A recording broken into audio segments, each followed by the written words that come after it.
नमस्कार फ्रेंड्स, मैं उत्पल पंड्या आपका इंग्लिश गुरु हाजिर हूँ क्लास 12 फ्लेमिंगो का पहला चैप्टर लेकर, जिसका टाइटल है द लास्ट लेसन और इसके ऑथर है अल्फोंसो डाउडेट। इस कहानी में अल्फोंसो डाउडेट, जो कि एक शॉर्ट स्टोरी राइटर भी रह चुके हैं, वो हमें दो चीज़ों के बारे में बड़े अच्छे तरीके से बताते हैं। पहली, the effects of war on the residents. जिस क्षेत्र में युद्ध हुआ हो, उस युद्ध का प्रभाव वहां के रहने वाले लोगों पर क्या पड़ता है, उसकी लाइफ कैसे बदल जाती है उस क्षेत्र के लोगों की, ये बताया है। और दूसरा, the importance of our mother tongue in our life. हमारे जीवन में हमारी मातृभाषा का क्या महत्व है, ये समझाने की कोशिश की गई है। चलिए इस स्टोरी को हम समरी कर लेते हैं, मगर उससे पहले अगर आपने मेरे चैनल को सब्सक्राइब ना किया हो तो जल्दी से सब्सक्राइब कीजिए, वीडियो को शेयर कीजिए, बेल आइकन भी दबा दीजिए और हाँ, लाइक करना मत भूलिएगा। चलिए बढ़ते हैं आगे। दोस्तों, इस कहानी का हमारा मेन कैरेक्टर है एक छोटा लड़का जिसका नाम था फ्रांस। अब ये कहानी किस टाइम की है, जब फ्रांस और प्रूशिया के बीच युद्ध छिड़ गया था। प्रूशिया के अंदर तीन हिस्से थे, एक हॉलैंड, दूसरा जर्मनी एंड तीसरा सम पार्ट्स ऑफ ऑस्ट्रिया, यानी कि ऑस्ट्रिया के कुछ हिस्से। ये तीनों मिलाकर प्रूशिया बना था। अब इस युद्ध में प्रूशिया की जीत होती है और फ्रांस की करारी हार होती है, जिससे कि फ्रांस के दो जिले, जिसका पहले जिले का नाम था अल्सेस और दूसरे जिले का नाम था लॉरेन, ये दोनों किसके अंडर चले जाते हैं, अब प्रूशिया के। अब क्या होता है कि प्रूशिया, जिसका एक हिस्सा जर्मनी का भी था, जिससे कि बर्लिन से ऑर्डर आता है कि अब ये दो जिलों में, कौन से दो जिले, एक एल्सेस और दूसरा लॉरेन, ये दो जिलों की सभी स्कूलों में फ्रांस लैंग्वेज पढ़ाना बंद कर दिया जाए और इसके बजाय जर्मन लैंग्वेज पढ़ाना शुरू कर दिया जाए। वो चाहते थे कि फ्रांस से इनका कनेक्शन ही पब्लिक का खत्म हो जाए। तो आप अपने आप को फ्रांस का नागरिक कब बता सकते हैं, जबकि आपको फ्रांस लैंग्वेज आती हो। लेकिन अगर आपको फ्रांस सिखाई नहीं जाती हो, अगर आपने फ्रांस कभी सीखी नहीं हो, तो आप अपने आप को फ्रांसीस नागरिक कैसे बुला सकते हैं। तो ये मानना था जर्मनी के लोगों का। अब क्या होता है, दूसरा सीन हम पढ़ते हैं कि एक स्कूल था फ्रांस का, जिसमें एम हेमेल नाम के एक टीचर, जो कि फ्रांस लैंग्वेज पढ़ाने वाले टीचर थे, वो 40 सालों से इस स्कूल में बहुत ही अच्छे तरीके से फ्रांस लैंग्वेज पढ़ाते थे। अब हमारा जो मेन कैरेक्टर फ्रांस, ये वो लड़का इस स्कूल में पढ़ता है, लेकिन उसको अपनी मदर टंग कतई पसंद नहीं है। मदर टंग क्या, उसको तो पढ़ाई ही पसंद नहीं है। वो यही सोचता रहता है कि मुझे फ्रांस क्यों पढ़ना होता है, क्योंकि उसको कुछ भी नहीं आता है, अल्फाबेट्स भी नहीं आते। अब ये कहानी शुरू होती है उस टाइम जब हमारे जो टीचर है एम हेमेल, उन्होंने सभी लड़कों को, यानी कि अपने क्लास के सभी बच्चों को पार्टिसिपल्स के रूल्स तैयार करने को बोला था, क्योंकि दूसरे दिन स्कूल में वो सभी बच्चों को वन बाय वन पूछने वाले थे।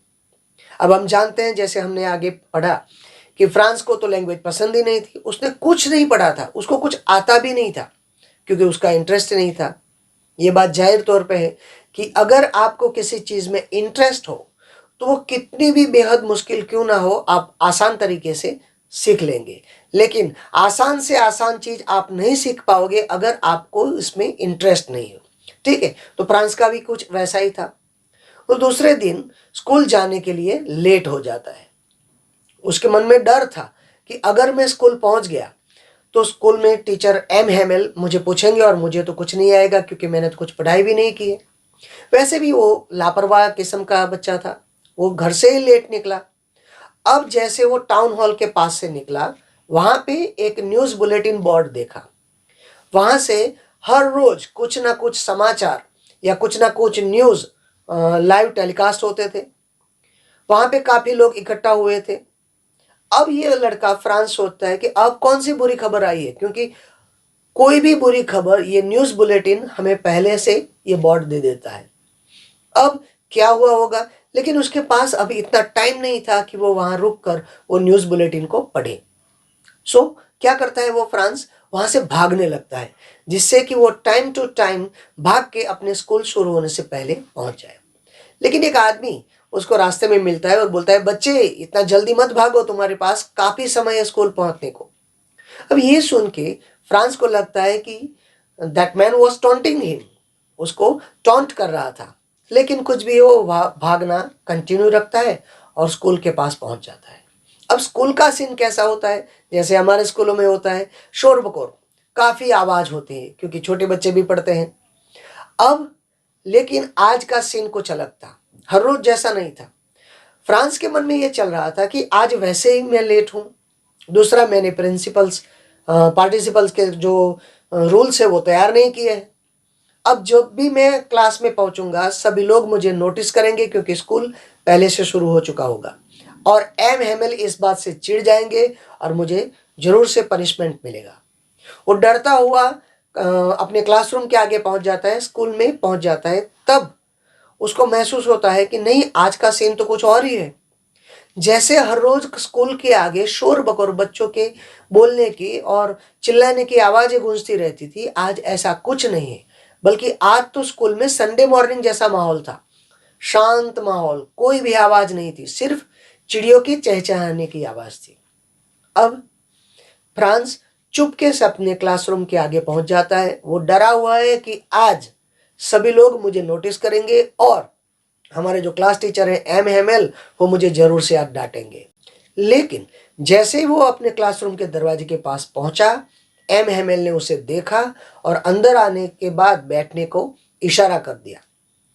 ये सुन के, ये देख के वो बच्चा थोड़ा हैरान हो जाता है कि आज क्यों ऐसा अलग सा माहौल और अलग सा बर्ताव कर रहे हैं सब लोग।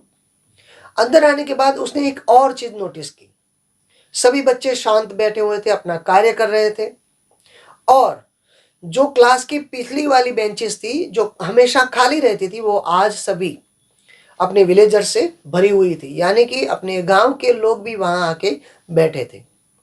अब क्या होता है कि फ्रांस अपने मन में सोचने लगता कि ये लोग आज यहाँ क्यों इकट्ठे हुए हैं, ये लोग अब क्यों पढ़ाई करना चाहते हैं। तभी एम एम एल बोलते हैं कि अच्छा हुआ फ्रांस तुम आ गए, वरना हम तुम्हारे बगैर ही ये क्लास शुरू करने वाले थे। सबसे पहले one by one, turn by turn सभी बच्चों को ये रूल्स जो पिछले दिन पूछने को बोला था वो पूछते हैं। अब जाके हमारे बच्चे फ्रांस की भी बारी आती है, लेकिन फ्रांस को कुछ नहीं आता है, वो चुपचाप खड़ा रहता है। तब मिस्टर हेमल बोलते हैं कि कोई बात नहीं, नहीं आता है तो कोई बात नहीं, इसमें तुम्हारी कोई गलती नहीं है। वैसे इसमें कुछ कुछ तुम्हारी, कुछ कुछ मेरी भी गलती है, क्योंकि तुम्हें कभी अपनी मातृभाषा के बारे में इंटरेस्ट जगा ही नहीं, तुमने ये जाना ही नहीं कि कितना इंपॉर्टेंस है हमारे जीवन में हमारी मातृभाषा का। मैंने भी कई बार ऐसा किया है कि जब मुझको फिशिंग के लिए जाना होता था, तब मैं बच्चों को कोई और टास्क दे देता था, या फिर मेरे गार्डन के पेड़ पौधों को पानी देने को बोल देता था। मैंने भी ऐसी लापरवाही कई बार की। तो हम सब लोगों ने मिलके अपनी मातृभाषा को एक साइड कर दिया है, जिसका खामियाजा हमें आगे जाके भुगतना पड़ेगा।